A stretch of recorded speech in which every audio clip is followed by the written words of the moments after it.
Hi, everyone. Welcome. I'm Annabelle Baldi from BioBuzz. I'm super excited to have you guys all here for another one of our Career Catalyst sessions. So this session, we're going to be talking about career transitions. So career transitions, they can be a little bit overwhelming sometimes. So whether you're exploring a new role or you're pivoting into a different area, we want to talk about it today and talk about some of the skills and strategies and help you guys build that confidence to navigate the change that is happening, especially as we see changes in the industry and just the current market of things. So we're thrilled to have two incredible experts today that bring two really great perspectives on navigating transitions. We have Lauren Shu. Lauren's an experienced recruiter who specializes in connecting life science professionals with the right opportunities. And Lauren has a background spanning corporate and contingency recruiting and has guided countless professionals through transitions. So she knows what it takes to help candidates stand out in a competitive market. Next, we have Sneha Skirthi, and she is a GXP professional and a workforce development leader, passionate about building talent pipelines and creating clear pathways for career growth. So through her work in training program development and quality systems, Sneha works as an adjunct instructor at the Frederick Community College. Sneha is dedicated to helping biotech professionals succeed. And in today's session, like I said, they're going to be sharing some insights on upskilling, navigating the job market, and building resilience. So you guys are able to, approach that next career move with a little bit more clarity and confidence. Before we do dive in, I do want to give a quick thank you to our sponsor, BioTrack, for sponsoring today's session. BioTrack has trained over 17,000 scientists through their advanced biotech workshops. So if you're looking to upskill, I would definitely check them out. Great resource. You can check them out at biotrack.com. And also, do want to mention that Career Catalyst is part of the BioBuzz Talent Lab. So we're in the beta testing of that right now. You can find more opportunities for job growth and industry connections on there. And like I said, definitely go check that out. All right, now let's get started. I'm going to hand it over to Lauren and start the presentation portion. Great. Thank you, Annabelle. As Annabelle said, I've been working as a recruiter for a long time now, helping professionals navigate career transitions, whether they were by choice or not. So I know many of you have been impacted by some of the recent changes here in the biotech community, and companies we're seeing they're balancing growth opportunities against financial pressures and restructuring, streamlining operations. There's a lot of different things happening. And while that can feel overwhelming in the moment, I think it's also good to think about it from the perspective of it really can be an opportunity to create growth in your career and look and kind of reevaluate what you're doing and if it's what you want to continue doing or if you want to pivot and go down a different path. So as Annabelle mentioned, I'll be sharing some strategies for pivoting careers, tips for interviews and networking, ways to build mental resilience during your job hunt, which is just as important as the rest of the things I just mentioned. So as we look at career pivot strategies, you've probably heard, thinking about what your transferable skills are. So everybody in their role is going to have things they've learned, things they've gotten good at. It's good sometimes to take a step back and reflect to figure out what it is that you have been doing, look at it on paper, and then pull out the skills from the tasks that you've been doing. Because oftentimes I think we gain skills and we don't even realize that they're valuable and that they're things that not everybody has and not everybody's had a chance to do some of those things. So looking at your experience from a skill perspective versus just a task perspective. So you can either create your own map in a way, pulling out your skills from your different roles that you've held, just to kind of look at those and then see where they can apply to a different position. Or LinkedIn does have a tool that I think you might need to be a premium member, but they do have a skill matcher tool where they can look at your profile, which obviously you'd want to make sure that's up to date. And they can identify some skills you have and what jobs you would align well with that they may have posted on their platform. So taking a look at things like data analysis and interpretation. So within the space of data analysis and interpretation, you could bring that from maybe a clinical research and development side, something you've done where you analyzed phase 2 trial data to identify biomarkers, improving study design by 15%, making it so that you're bringing some of those buzzwords in of the bioanalytics and the data that they're going to want to see for maybe a more AI focused role. Making sure to include any sort of quantifiable things that you can summarize as having done. Those are really important as well, because rather than just saying you've done something, you're actually communicating a lot more in terms of what value you've added while you were in the role that you were in by doing those tasks. So data analysis and interpretation, definitely skills within that category that would translate well to other positions. Regulatory compliance and protocol design is another space where things really could be transferable.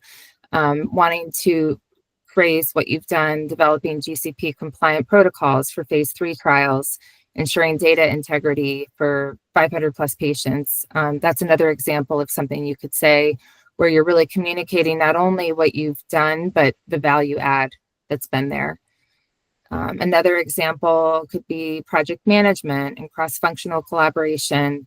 Again, some of these are even relevant across industries. We're focusing specifically within biotech pharma space, but project management, cross-functional collaboration, that's really high value in a lot of different industries. So leading a cross-functional team and describing like actual numbers of people on your team. So led cross-functional team of 10 to deliver trial results 20% ahead of schedule.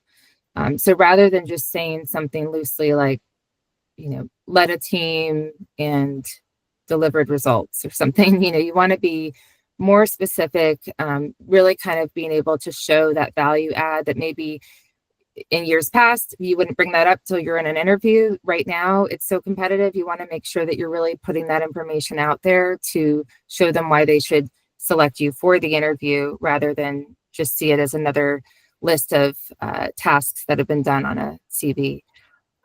Another area would be problem solving and critical thinking. Those, again, are things that obviously clinical research and development professionals do a lot, and that really can be transferable to a number of areas. One way that you could describe that and show that in your summary would be to say something like resolved trial recruitment delays, increasing enrollment by 30% through data-driven strategies. That's an example of how you could really convey the value add of what you've done. Other areas would be technical proficiency. Of course, that's a big one. There's so many different things out there right now. I know AI is kind of creeping into every aspect of jobs. And the good news is that it's still so new that there's a lot of opportunities out there for somebody to just pick up, new skills and learn it. There's some basic courses you can take online. There's different, I know Coursera is one that I've heard of, but there's various things you can find online to really just kind of self-educate on artificial intelligence and machine learning basics to kind of get yourself in a position where you can speak to them and maybe see where you would be able to learn a skill that would add value to some of the skills that you already have. So really just kind of trying to build out and build off of what you already have and adding additional value there. So that kind of summarizes the transferable skills portion, and that feeds into optimizing your resume and LinkedIn. So making sure that if you are actively looking, and not only do you want to look for something out there, but you want people to find you, it really helps to put your skills that you have on LinkedIn with your account. So there's opportunities to add that to your profile, and that is then a tool that recruiters can use to search and find people with your skill set that they're looking for. So it definitely doesn't hurt. It helps bring more attention, more traffic to your profile, and making sure that you're paying attention as you're looking at some of the jobs maybe that you're interested in. If you see any sort of trend with things like clinical trials always being together, maybe make sure that you have some of those key phrases in there so you can incorporate that as well. And then also on LinkedIn, making sure that your headline really advertises what you're doing. So if you are looking to make a transition, you could have an example, something like research and development specialist transitioning to gene therapy, something where you're bringing attention to the transition you're looking to make in the area that you're looking to go into. Another thing you can do is share some things that you like, look on LinkedIn or look on online and see if there's any news articles or things that would be interesting to share with your network regarding the area that you want to get into. It shows that you're being proactive, you're wanting to learn more about whatever space you might be trying to work your way into. And so having that, bringing that attention, it will bring other traffic to your page as well. And also that personalized outreach to recruiters. So when you reach out to recruiters, I think more and more people are doing that these days. They know that can be a good way to try to get some attention on your application when maybe there's a huge volume of applicants going on and applying for a job. It really helps to have a thoughtful message, something that can get their attention, that's not just going to be generic like the other ones in their inbox. So maybe personalizing it, saying, I saw your team's oncology work at XYZ and my regulatory experience aligns with that. Something where you can make a connection to their organization that they're recruiting for and bringing your value that you'd be able to bring. And that keeps it short. You don't want to have anything too long and wordy, overly introducing yourself, but kind of getting to the point of what you're hoping to share with them. So let's see. I think that's where oh, and then the only other thing I was going to mention, oh yeah, interview and networking tips. Yep, that's the next part. Thank you. So in interviews, I think it can be easy to unknowingly put a negative spin on things. Really try to make sure and practice ahead of time to come across confident and positive.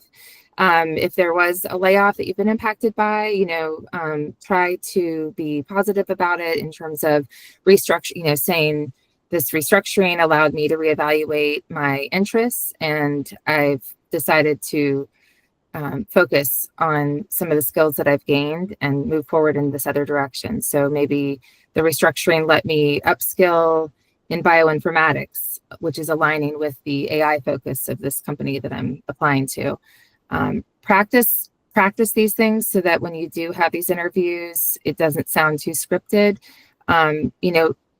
Having the ability to connect somewhat quickly and not too long-winded, what value add you can have to the organization is important. Networking is really big. So 80%, I saw this statistic somewhere, 80% of US biotech jobs come through connections of some sort. So, and that's a broad statement, but I really do, it sounds right, because there are so many opportunities to connect with people, especially through the professional platforms. And I know BioBuzz has opportunities locally there, even to meet with people in person. It really can be helpful. And when you meet people at events or even online, figuring out if there's anybody that may actually be a good mentor for you. Maybe they're not somebody that you are directly correlated with in terms of your immediate skill set, but there's somebody that you think would be a helpful mentor, and having that conversation, and then also paying it forward, as you go to these events. If you meet anybody who's maybe not as experienced as yourself, being open to share your experience and advice with them as they're starting their career.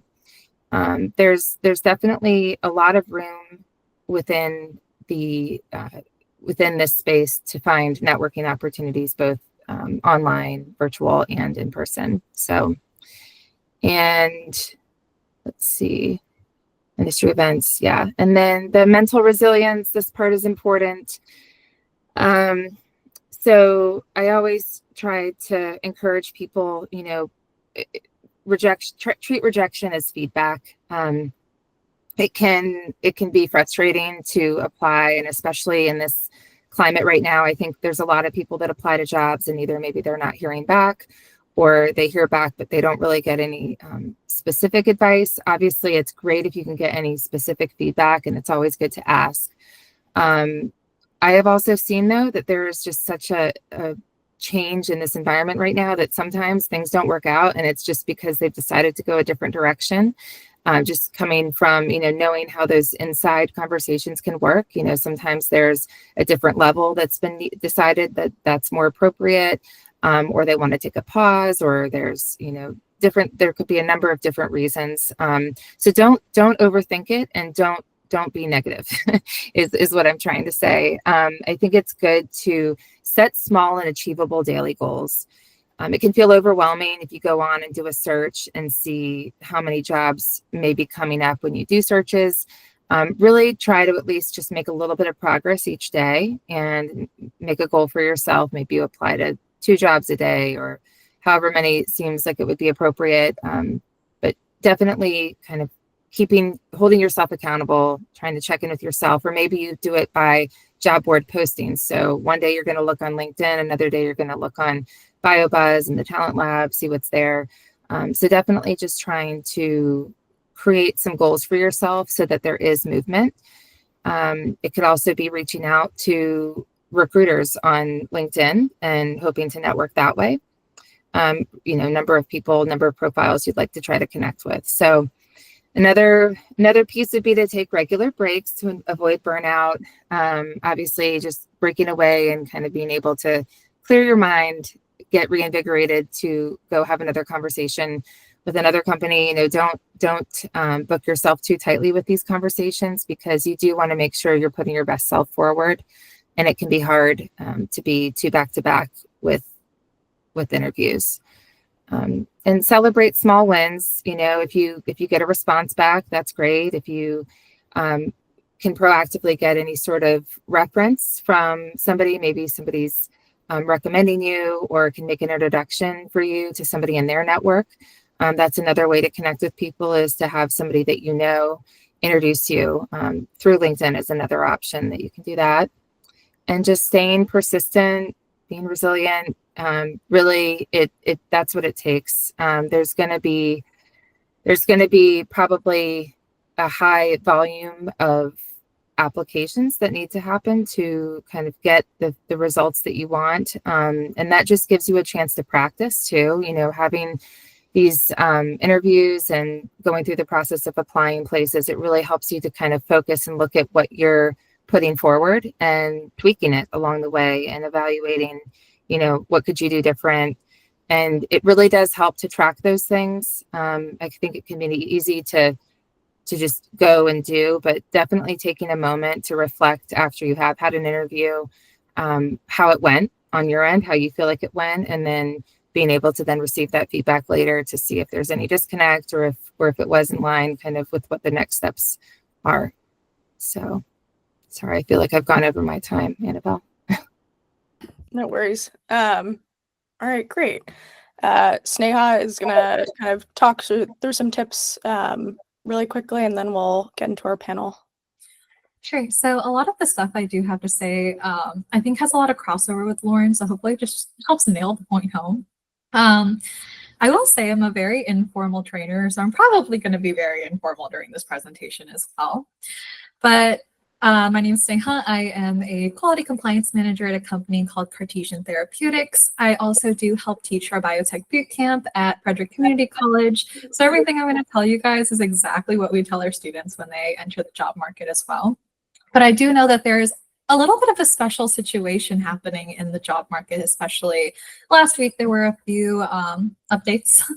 So let's say if you are navigating your first layoff, this is what you want to do first. Number one is breathe, because as much as people can tell you, it's a professional thing, it's metrics, it's reduction, it's always going to feel personal. And I completely understand that. We're human. We're going to kind of take that blow a little bit. So number one is breathe. When people tend to panic, they tend to do a lot of things that aren't exactly the smartest thing to do with their emotions. So take some time to just kind of calm down. and kind of feel everything. So you're allowed to feel everything, sit with it. That's completely normal. And understand that that's not the sum of your career. So just because it's a bad moment, bad dip, doesn't mean that, hey, my career has been bad or my performance has been bad and it's led to this. So I kind of think back to when we were teenagers in high school and we were freaking out about SATs and thinking we're not going to pass those. And then in college, you're kind of freaking out about not graduating. And now you always have these little kind of tower moments in your life. So kind of take it like that. It's not, again, the end all be all. And take a timeout. So I do this at work all the time, where if I get really frustrated, I've learned to like go to my car and just take 15 minutes and put myself in timeout so that I can actually kind of understand my emotions, calm down before I act on anything. So definitely first step, right? Collect yourself. Number two, what you want to do is capture your facts. So you want to do this while it's fresh in your mind. You want to have a checklist. You want to have some kind of document, some kind of same source where you can say, okay, this is my last day. Here's my severance details. Here's my benefits end date. Here are my COBRA options if I was offered that. Here's my 401k information. Do I need to transfer that? Do I need to do anything? This is how much unused PTO I have. And you want to do your financial planning. So that's going to kind of get that out of the way the first time, so you don't have to keep revisiting it or worrying about it, or okay, if I don't get a job by this day, I'm doomed. So you kind of want to capture those facts. And the third thing that I think a lot of people don't think about when they go through leaving a company or being laid off is have access to the things that you had. So for example, ask HR for copies of your performance reviews. That's a really good thing. If they're good reviews, if they're bad reviews, leave them at the company. But if they're good reviews, ask for copies of the performance reviews and ask for anything like certifications or training certificates you might have had. So for example, a lot of companies do Lean Six Sigma training within their company. I know my former company is one of those. But if you have a certification through More Steam, or if you did training within the company and they gave you a certificate, it might be in your work email, maybe you didn't save it, ask for copies of all of those. And again, if you need, financial planning, ask for the most recent pay stub, tax documents, just so you have something on record you can always refer back to. And before you leave, or when it first happens, what you want to do while it's fresh is confirm who's comfortable being a reference. So ask your managers, and ask your mentors, ask your peers, like, hi, are you comfortable being a reference for me? Or can I keep you as a reference as I go on my job journey? And the reason you want to ask them first is because some people aren't comfortable with it. So you don't want to put somebody's name down who, again, doesn't know you too well or isn't comfortable vouching for you. And then they call them and they're like, hey, can you recommend this person? And they're just like, no. And that kind of, again, looks a little poorly on you. So again, collect your list of references, make an Excel sheet, name, their email, their phone, so that you can give them to them and how they knew you. Do try to make this as most recent as possible for your references. So maybe, if you're 10 years in the business, don't reach out to your college professor to be a reference for you, but someone who can kind of vouch for your recent work. I got the next slide, Annabelle. All right, so now once you got your emotions out, once you got your facts all written down, then it's grind time. So one thing I will say is a lot of people who are experiencing layoff, they kind of keep you on the payroll until a certain day. And I think a lot of people get a little bit comfortable with that and will say, I'll start looking closer to the day. And that's one thing that I'll tell you straight, do not wait till closer to that day, especially with the job market at the moment. I'm always very transparent. It's a bit saturated, right? And if you're going to wait until the day, and so is everyone else, everyone's going to be looking at jobs at the same time. So again, if you want kind of a leg up, you want to start right away, you want to start looking. Also, some companies can take months to hire or until you get your start date. So there's nothing wrong with starting now, getting it early and getting double paid potentially. But you also, again, want to kind of commit to, okay, now I'm actually going to sit down and do this. So once you do kind of commit to grind time, well, on the first day, again, you want to kind of take it in steps, like Lauren said, write down what happened, right? So write down, hey, this is what happened. I got laid off, or there was a reduction of workforce, or I'm planning on leaving the company. Just kind of write down, okay, this is what it is. This is what I want to transition into, or this is what I'm looking for. Then you want to update a private document that says all of the titles that you've had, the dates you've had, any key projects. So again, if you were part of Project Phoenix or something like that, You want to write that down and the results from the projects that you were on. And that's when you want to kind of turn on that open to work on LinkedIn. If you guys have LinkedIn, you can leave that to a limited audience. But again, putting open to work does allow recruiters to find you a bit better. So that's when I would start. And then on day 2, what I would do is start emailing people for references. So we do have a sample in the slide deck a little later of the kind of email I would send. And this is kind of when you want to draft that short LinkedIn post of like, hi, I'm open to work. We'll kind of talk about that as well. And you want to kind of list 3 target roles, and we'll talk about that, but 3 target roles that you want to actually work in or you're willing to work in or transition to, and make a list of 10 companies you like, or just look at 10 companies in the area. And day 3, this is when you want to draft something called an elevator pitch, which we'll talk about, which is a short intro, and you want to build a sample like star bank.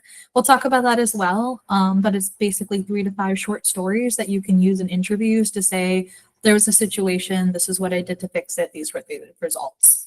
And then you want to kind of message 5 warm contacts just for brief catch-ups. And you also want to do something nice for yourself. So you do have this time, again, mental health is very important. So go for a walk, get coffee with an old friend, get drinks with an old friend, something. But when you kind of start committing to this, I would break this up into chunks. And well, we can go to the next one. All right, so day 1, this is kind of what I talked about with making that list. So you kind of want to make a 30-minute inventory on day 1 and say, okay, here are all my skills from all of the positions I've had.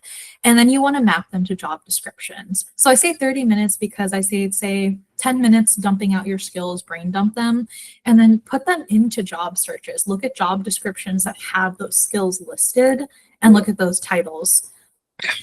Because then you want to kind of see, okay, this is an easy transition I can go to. So for example, I have GMP training experience. I could go into learning and development. I could also go into quality systems or compliance. I could do onboarding. Supplier audits is something that I do in my current role. So I could go into external quality, compliance, supplier quality engineer. You have deviation and CAPA experience, right? That could be into ops excellence, risk management, quality engineer. So there's different things I would say is list out your skills and start looking them up on job descriptions to see, okay, these titles align. These are titles I should look for. And I would kind of circle down on 3 titles. So 3 roles that we talked about that you are willing to go into. And again, with what Lauren said, business people, right, putting on business hat, corporate hat, they like seeing metrics. They like seeing KPIs, that fancy term that gets like thrown around, but that basically means they want to see numbers, right?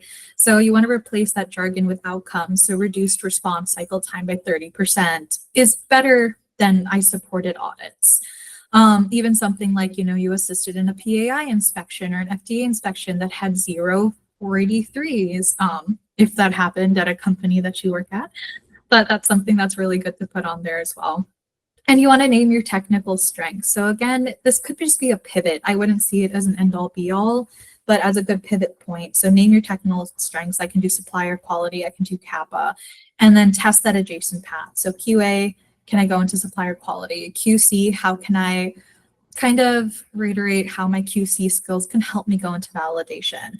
Great one is manufacturing to have, because having a background in manufacturing really helps you go into any of the support departments, because you'll be like, I understood how it worked at the end goal, and this is how I can kind of support this function better.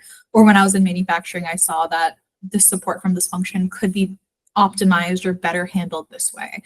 So you kind of want to speak to those transferable skills, and you want to tell your pivot story. So don't kind of say, I got laid off, I just want a job. You want to kind of take this as a development opportunity. So I'm moving toward validation because I've delivered Y results that map directly to QC, different things like that. So you kind of want to tell your story if you are planning on pivoting. All right, Netbo. All right, so day 2, right? This is the day where you kind of start to reach out, communicate with warmth. These are the kind of scripts you can use or scripts you can use. And I will say, as someone on the receiving end of this, communicate with warmth, because I've had people who don't even like connect me on LinkedIn, just message me and be like, hi, I'm looking at this job, thanks, this area, no travel. And I'm just like, who are you? Like, I don't even know, like, I've never met you in my life. And that's fine. Definitely reach out to people you haven't met, but do it in kind of a skilled way, right? This is a little bit of playing the game. So with your LinkedIn announcement itself, So you want to kind of say, hi friends, hi network. My role at this company was impacted by a restructuring. I'm proud of the work we did in blank. So this is one of the ways, again, to market yourself to the job market. I'm proud of the work we did in gene therapy. I'm proud of the work we did in upstream. I'm proud of the work we did in deviation reduction, all of these different things that you can, again, use those skills to market yourself. And now say I'm exploring roles in whatever 3 titles you settled on, right? So we decided on 3 titles that we want to narrow down to, we want to apply to. I'm searching a role in this, or this. If you know teams hiring for, again, those 3 target roles, I love introductions and happy to share a 1-page win summary. So again, on the first slide, when we're talking about writing down that kind of, here's the dates I had, the titles, the projects, you can use that as kind of a 1-page win summary to kind of strengthen people recommending you. And that helps us a lot. So if people reach out to me and they're like, can you do a recommendation or a connection? It helps me a lot to kind of be able to speak to the work you've done. Especially again, if we don't know each other formally or haven't worked together. But having that 1-page win summary does help support your case a lot. And then you kind of want to say, again, thank you for the support. It means a lot. When you are asking for references, right? Again, hi, someone that you know, my role was impacted. Would you be comfortable serving as a reference? So again, don't assume that there'll be a reference for you. You want to ask if they're comfortable. Same thing, I can send a 1-page with our project results to make it easy. So that 1-page win summary does come in handy a lot. And you can also say, I'm targeting these roles, these industries. Thank you for considering.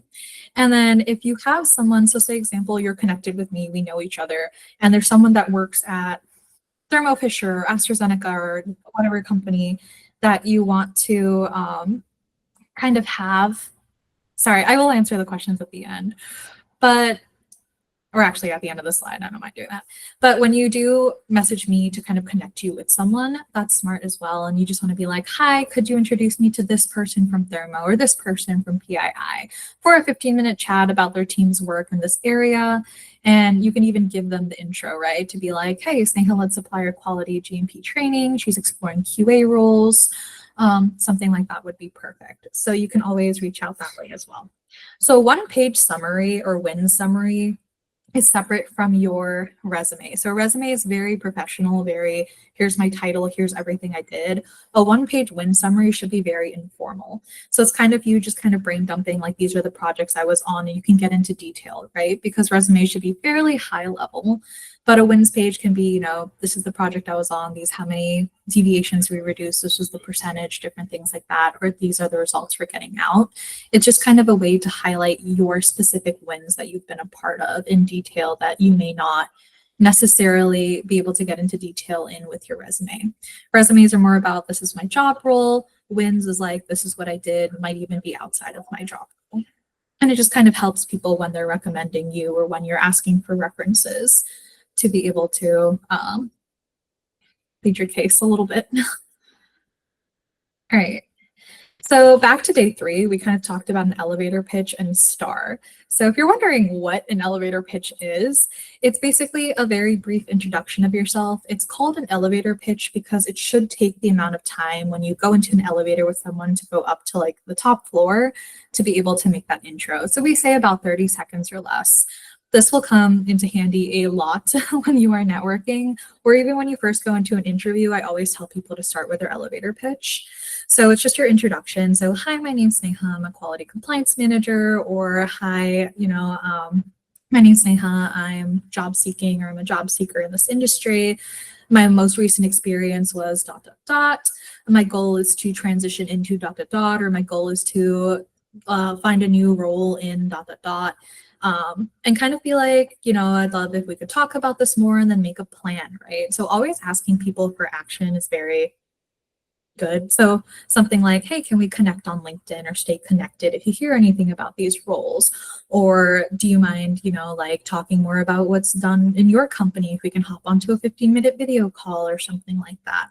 So you kind of want to practice that elevator pitch a lot. And then your STAR method. So this is going to be a question that's asked in any interview, every single interview. So you want to kind of have 3 to 5 stories prepared of something where there was a situation.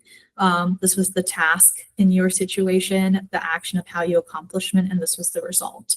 So for instance, what I kind of use for my STAR, right, is there was a situation when I was in my former company.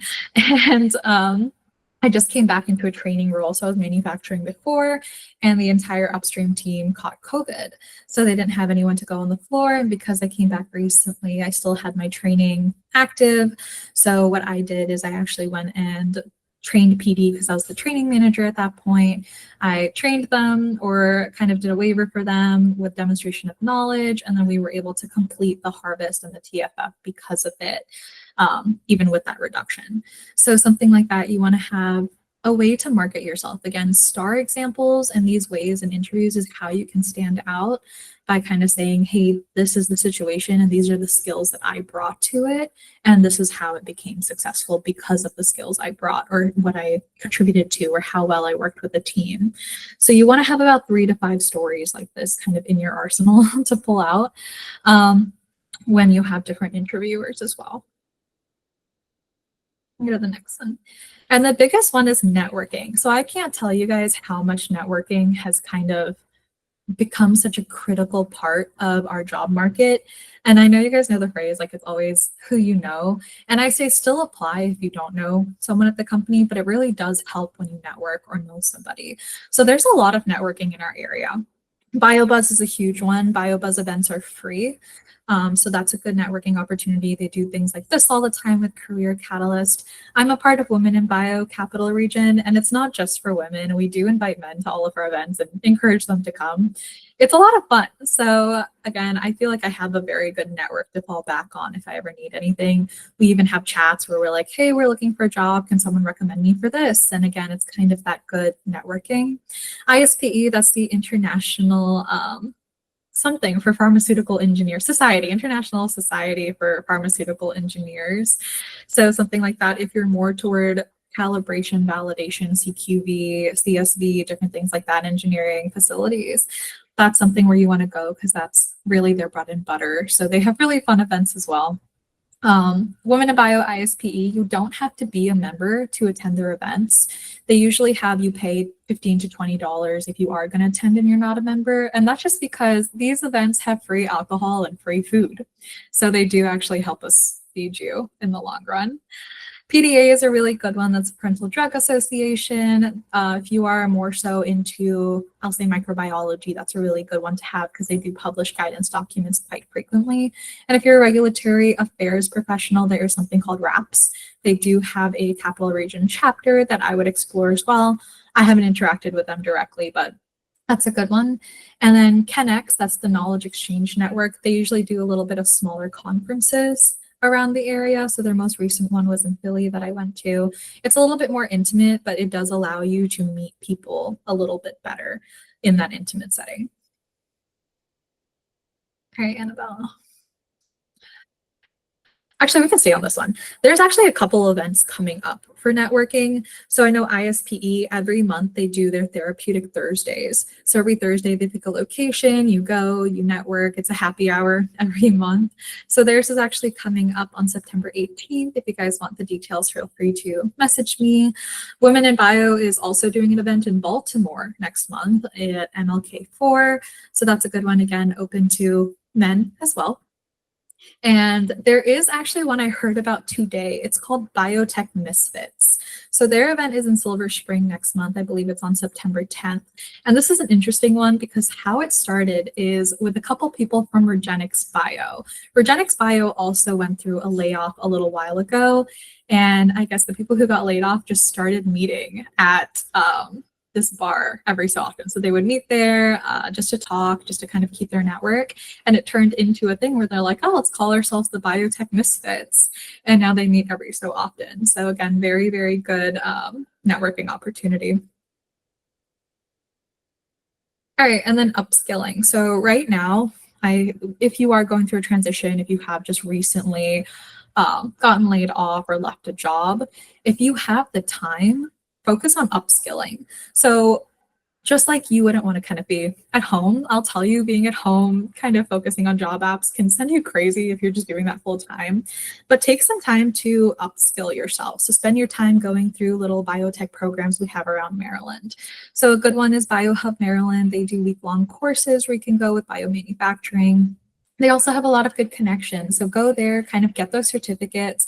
BioTrack, as Annabelle said, has really good ones for scientists. They also have one called BioTrain that is more for the industry side. So they do those upskilling as well. You can get your BCSI or Bioscience Core Skills Institute certifications around Maryland as well. So you take a test and they kind of like give you a badge that says you're good at aseptic technique, different things. If you are in the NIH realm, FAES is a really good one as well. So they offer a lot of training opportunities for scientists. And Frederick Community College does have flow cytometry workshops. We do our biotech boot camp every summer and winter if you guys are interested in that. Or even if you just don't feel like leaving the house, just do some LinkedIn learning. Big ones I'll tell you to target are like Lean Six Sigma ones because they're coming really strong to the industry, and look into different things. All right, Annabelle. Sorry, I know I'm going to try to rush through. But again, approach this with confidence, resilience. I'll tell you that every job I was rejected from, I cried for days and took it very personally.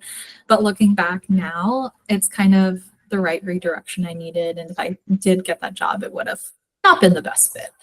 So definitely look at this as a market event. Look at this as kind of a good pivot point to do something better. And then kind of get in that daily rhythm. So spend an hour on apps, an hour on outreach, 30 minutes learning, kind of get into a routine.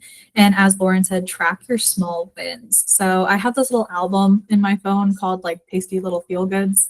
But what it is essentially screenshots and everything of things that made me feel good. So I got this interview, or I did this today. And it's just kind of a way you can look at those little positive wins throughout your life. And then sometimes when I'm feeling down, I go back through them. And the biggest one is protect your energy, protect your peace. So your sleep, your movement, your boundaries, your community. You do want to, again, engage with that. Make sure that you are getting enough sleep. You're staying healthy, because healthy mind, healthy body. So don't let this impact you too much.